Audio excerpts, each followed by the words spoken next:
할렐루야. 우리 하나님, 우리 아버지께 감사를 드립니다. 저는 뉴욕에 있다가 태평양을 건너서 다시 한국에 돌아와서 어제 수요일 저녁 예배는 강주 설회교회에서 함께 기도하면서 은혜를 나눴고, 저는 이제 이번 주일은 경기도 양주 새순교회에서 1부, 2부, 3부 예배를 인도하게 됩니다. 그래서 5월 말까지 한국에서 몇몇 교회에서 함께 말씀을 나누다가 5월 말에 아프리카로 들어가려고 지금 본부에도 이렇게 말씀해 놓고 그렇게 준비하고 있습니다. 오늘 2022년 5월 5일 어린이날이네요.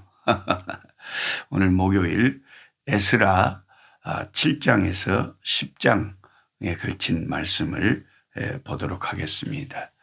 특별히 그 성경을 아주 꼼꼼하게 읽으시는 분들이 계시기 때문에 혹시 어제 본문 중에 그 에스라 6장을 읽으시다가 이런 또 의문을 가지실 분이 계실 것 같아서 제가 미리 설명을 해 드리겠습니다. 그 에스라 6장 22절에 유월절을 이제 성전을 결국 20년 만에 완성하고 페르시아의 다리오 왕의 특별한 또 협조 공문 때문에 다시 방해자들의 방해를 물리치고 드디어 성전을 학개와 스가랴 선지자들의 격려를 따라서 완성을 했지 않습니까? 그 완성을 해가지고 유월절을 감격스럽게 하나님 앞에 그 성전에서 양을 잡아 드렸습니다. 그때의 그 유월절 절기를 하나님 앞에 드릴 때 하나님이 그들에게 큰 기쁨을 주셨다 그랬습니다. 그게 6장 22절에 나오죠. 여호와께서 그들을 즐겁게 하시고 Lord had filled them with joy. 그들에게 기쁨을 마음에 채우셨다. 또 아수르 왕의 마음을 그들에게로 돌려 아수르 왕의 마음을 그들에게 돌려 이스라엘 하나님이신 하나님의 성전 건축하는 손을 힘있게 하도록 하셨기 때문에 아수르 왕의 도움 때문에 그들이 더 즐거웠다 하는 말입니다. 근데 이 포로 귀환 이후에 성전 건축하던 이 시대가 아수르 왕이 다스리는 시대가 아니고 아수르는 진작에 북쪽 이스라엘을 패망시켰던 대제국이었고 그 아수르는 바벨론에 의해서 다 정복당했고 그 바벨론은 페르시아에 의해서 정복을 당했고 페르시아의 다리오 왕이 특별 다시 조서를 내려서 이렇게 성전 건축할 수 있도록 하셨는데 왜 느닷없이 22절에 아수르 왕의 마음을 그들에게 돌려 이스라엘 돕게 하셨냐. 이런 성경을 읽을 때 성경 그 교사에 도움이 없으면 여러분이 혼자 성경을 읽다가 참 의문을 갖기가 쉽다는 거죠. 어째서 아수르 왕의 마음을 그들에게 돌려 이스라엘이 성전을 지을 수가 있었느냐. 아수르 왕은 진작에 없어진 제국의 왕인데 지금 페르시아의 다리오 왕이 도움을 주고 있는데 왜 갑자기 성경 저자가 아수르 왕이라고 하느냐. 그것은 여러분 제가 설명을 드리면 거기에는 이 성경 저자의 의도가 분명하게 있습니다. 무엇보다 가장 큰 의도는 전에 아수르 왕이 북쪽 이스라엘을 멸망시켰거든요. 그런데 그 후에 일어난 바벨론이나 페르시아가 자기들은 옛 제국 아시리아 그 큰 아수르를 점령해서 자기들이 차지했지만 그것을 이어받고 있다고 생각을 한 거예요. 그 왕들이 우리는 다 아수르의 후계자들이다. 이렇게 생각을 했다 그래요. 그래서 자기들을 아수르의 왕이라고 칭할 수도 있었고, 또 한 가지는 그 페르시아가 당시에 차지하고 있던 제국의 영토 내에 아수르가 포함되어 있었어요. 옛날 아수르의 영토, 바벨론의 영토가 지금은 다 페르시아의 영토가 되어 있었던 것이죠. 그래서 그래도 옛 아수르를 자기들이 계승한다고 생각을 했기 때문에 아수르의 왕이다라고 그 당시 사람들은 표현을 할 수도 있었다는 것입니다. 이 성경 저자의 의도는 일부러 페르시아 왕인 것을 다 아는데 페르시아 왕 다리오를 왜 아수르의 왕의 마음을 움직여서 변화시켜서 이스라엘의 성전 건축을 도왔다고 하느냐. 그것은 역사를 주관하시는 하나님이 옛적에는 아수르의 왕을 통해서 이스라엘을 패망시키기도 하셨고, 이제는 하나님이 아수르 왕의 마음을 움직여서 이스라엘에 다시 성전을 재건하게 하시는 하나님이시다. 그래서 문 나라의 왕을 세우기도 하고 패하기도 하시고, 또 그들을 통해서 이스라엘을 채찍질하기도 하시고 세우기도 하시는 놀라우신 역사의 주관자 되신 하나님을, 주권자 되신 하나님을 강조하고 싶어서 페르시아 왕 다리오를 일부러 이 에스라서 6장 22절에 아수르의 그 왕의 그 계통을 이어받은 아수르 왕이라고 표현을 했다 하는 것입니다. 제 설명을 들으니까 조금 이해가 되시죠? 어떤 분들은 에스라 6장까지 어제 다 성경을 읽고도 그 부분을 의문을 갖지 않고 그냥 읽으셨다면 그건 조금 제가 그런 학생들은 별로 안 좋아합니다. 왜냐하면 성경이가 분명하게 이거 이상하다. 이 시대가 지금 아수르 시대가 아닌데 왜 아수르 왕의 마음을 움직여서 성전 건축을 했다 그러지. 이런 걸 읽을 때 당연히 성경을 생각하고 연구하고 왜 그런지 의문을 가져야 마땅을 한데, 아무 생각 없이 읽어놓고는 성경 다 읽었어요? 이렇게 생각하는 교인들은, 그런 교인들이 가득 차 있다면 그러니까 그런 사람들이 나중에 이단에 빠질 위험성이 많은 거죠. 이단들이 뭔 소리를 해도 넘어갈 거 아닙니까?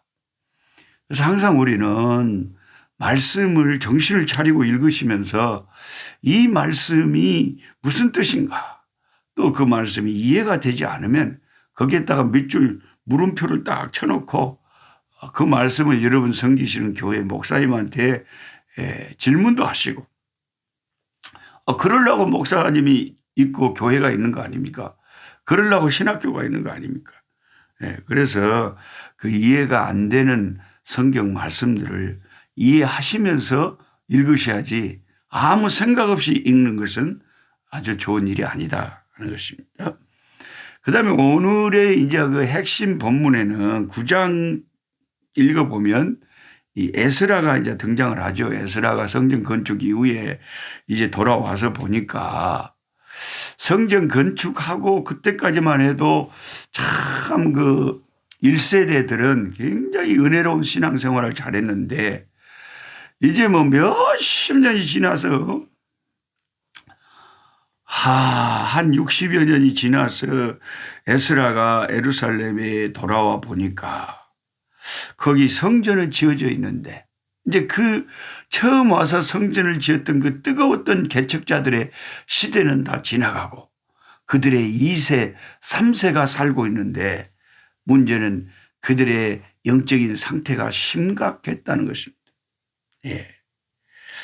그 9장에 보면 1절에 2일 후에 방백들이 내게 나와 이르되 이스라엘 백성과 제사장들과 레위 사람들이 이 땅 백성들에게서 떠나지 아니하고 가나안 사람들과 헷 사람들과 브리스 사람들과 여부스 사람들과 암몬 사람들과 모압 사람들과 애굽 사람들과 아모리 사람들의 가증한 일을 행하여 그들의 딸을 맞이하여 아내와 며느리로 삼아 거룩한 자손이 그 지방 사람들과 서로 섞이게 하는데 방백들과 고관들이 그 지도자들이 이 죄에 더욱 으뜸이 되었다 하는지라.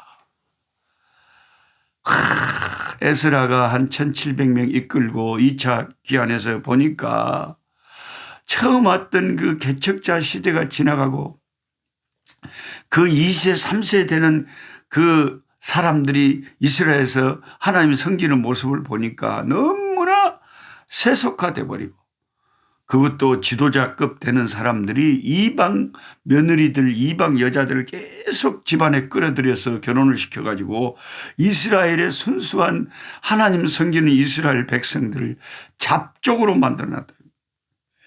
하나님이 모세 율법을 통해서 철저하게 금하신 것을 그들이 그렇게 말씀이 없어서 그렇게 말씀을 떠나서 범죄하고 죄를 짓고 있었다 이거죠. 네. 그래서 에스라가 기가 막혀서 3절에 내가 이 일을 듣고 속옷과 겉옷을 찢고 머리털과 수염을 뜯으며 기가 막혀 앉으니 이에 이스라엘의 하나님 말씀으로 말미암아 떠는 자가 사로잡혔던 이 사람들의 죄 때문에 다 내게로 모여오더라. 내가 저녁 제사 드릴 때까지 기가 막혀 앉았다. 여기 사로잡혔던 이 사람들의 죄 때문에, 참 성경 저자가 의도적으로 쓰는 표현이 재밌습니다. 사로잡혔던 이 사람들의 죄. 그냥 이스라엘의 죄라고 하면 될 건데, 이 이스라엘 이 사람들이 어떤 사람들이냐. 바벨론에 70년을 그 우상 숭배하고 말씀을 떠나서 살다가 나라를 잃고 노예 생활했던 이 인간들이 그 자기들의 그 죄 때문에 고난당하고 심판당한 것을 어느새 잊어버리고 또 똑같은 죄에 돌아가 있으니까 사로잡혔던 그 사람들이라고 표현을 하는 거죠. 그런데 그 사람들 가운데도 하나님의 말씀 때문에 참 회개하는 그런 사람들이 와서 죄를 뒤집어 쓰고 옷을 찢고 기가 막혀서 눈물로 회개하고 있는 이 에스라 제사장 에스라 학사에게, 지도자에게 나와서 함께 그 회개 기도에 동참을 하는 소수가 있었다 하는 말씀입니다. 제가 이번에 그 뉴욕에 가서 말씀 한 주간 나누고 왔는데, 그 1세대 처음 교회를 개척하고 섬기신 분들이 굉장히 열정적이고 순수한 분들이 많습니다. 근데 이제 2세, 3세로 가면은 그들은 한국말도 점점 약해지고요. 그들은 주일날 예배를 드려도 EM, 잉글리시의 그 미디엄으로 영어를 매체로 예배를 드리기 때문에 그저 뭐 찬송을 불러도 우리가 전통적으로 부르는 이런 찬송가가 아닌 그 영어로 된 자기들의 그 가스펠송을 부르고 따로 예배를 드리고, 이렇게 이제 2세, 3세가 계속 되다 보면 선진들이 가졌던 그 뜨거운 헌신의 신앙은 점점 약해져 가고, 그들이 어떤 신앙을 가지고 그들의 시대에 하나님을 섬길지 그게 이제 걱정이 되는 거죠. 그래서 담임 목사님이 이 다음 세대에 어떻게 신앙을 뜨겁게 전수시킬 수 있을까, 그걸로 붙잡고 이제 많이 씨름하면서 기도하면서 하나님 앞에 그 길을 열려고 애를 쓰고 있는 모습을 보고 왔습니다. 그때나 지금이나 우리 부모들이 씨름해야 되는 문제는 이 신앙을, 내가 섬기는 이 하나님 우리 아버지 섬기는 이 아름다운 신앙을 어떻게 내 자손들에게, 내 후손들에게 바로 말씀 신앙을 잘 전수할 것인가. 이것이 절대적으로 중요한 우리들의 기도 제목이고 사명입니다. 유대인들은 철저하게 집에서부터, 그 뭐 교회에만 맡기는 게 아니죠. 우리는 자녀들의 신앙을 그냥 교회에만 맡겨버리는 경향인데 그래가지고는 안 됩니다.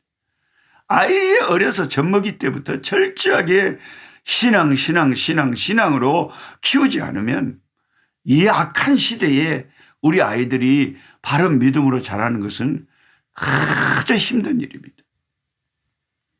그래서 에스라가 죄를 뒤집어 쓰고 눈물 흘려 그렇게 회개하며 하나님, 이 백성이 우리들의 이 우상 숭배와 또 이방 민족과 섞이고 이렇게 말씀을 떠난 것 때문에 그래서 바벨론에 사로잡혀가고 70년을 그렇게 나라 잃고 피눈물을 흘렸으면서도 또 다시 돌아와서 포로에서 귀환해서 다시 성전 짓고 이렇게 하나님 잘 섬기는 줄 알았더니 와서 보니까 이렇게 지도자들부터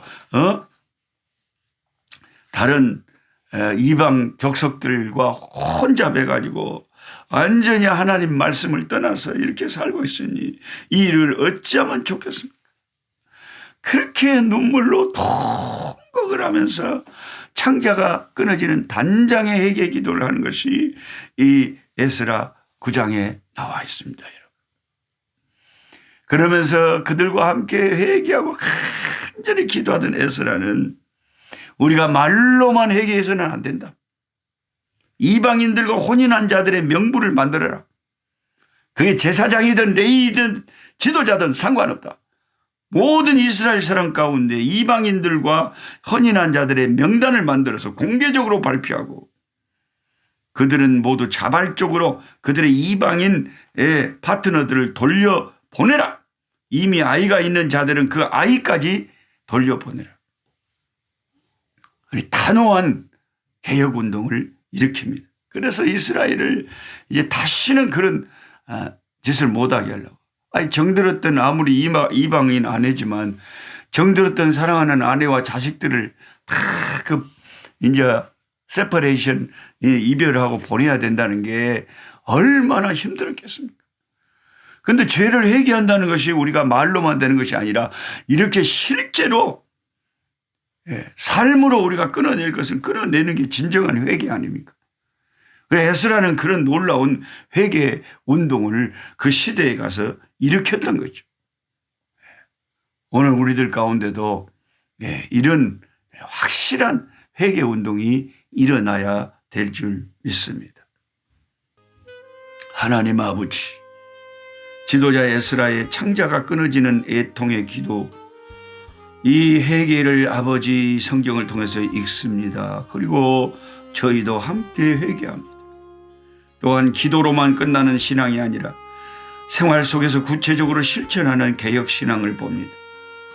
정든 아내와 자식까지도 눈물로 보내야 했던 뼈저린 실제 회개의 현장을 보면서 이것이 참된 회개임을 고백합니다. 우리 한국 교회가 숫자만 늘리는 부흥이 아니라 죄악에서 떠나는 실천을 통해서 참된 부흥의 역사가 일어나게 하여 주시옵소서. 죄를 철저하게 끊어버리는 우리의 삶이 되게 하옵소서. 예수 그리스도 이름으로 기도하옵나이다. 아멘. 약한 자 힘주시고 강한 자 바르게 주한 자 정택함이 주님의 뜻이라. 해 아래 압박 있는 곳 주 거기 계셔서 그 팔로 막아 주시어 정의가